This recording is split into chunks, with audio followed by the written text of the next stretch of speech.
Now, as US President Trump has been planning another meeting with Russia's Vladimir Putin in Budapest, the European Union is trying to strengthen Ukraine's position. The meeting in Budapest has been cancelled, but the EU's actions stand. Lars Holter is with Deutsche Welle and is joining me from Berlin to talk about it. Good evening to you, Lars. What can you tell us about how Europe looks at the recent developments?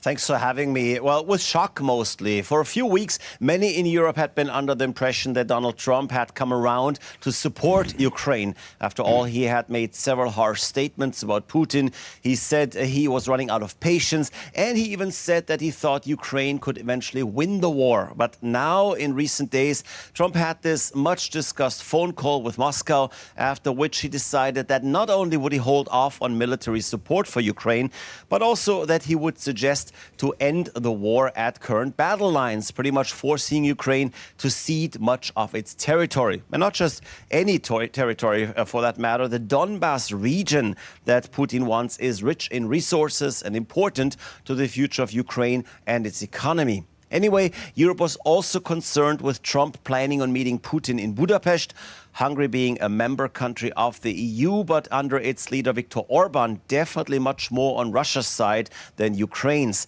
It seems to be a good thing that the meeting is off for now, but no one here really thinks that we're going into the right direction right now. Okay. Well, Lars, how come the EU is finally coming around to harder sanctions that did not initially seem possible?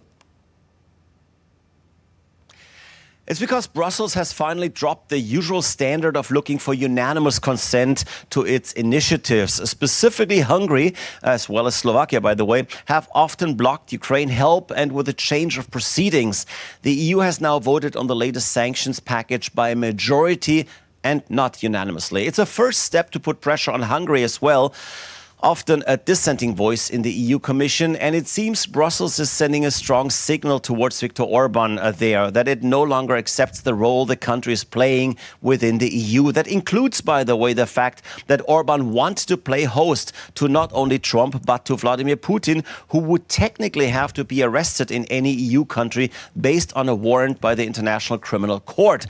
Now, as we said, the meeting is off, but it did raise questions, and some in Brussels had said that if Orban would have hosted Putin and not have him arrested, it would have had to lead to sanctions against Hungary as well, including a suspension even within the European Union.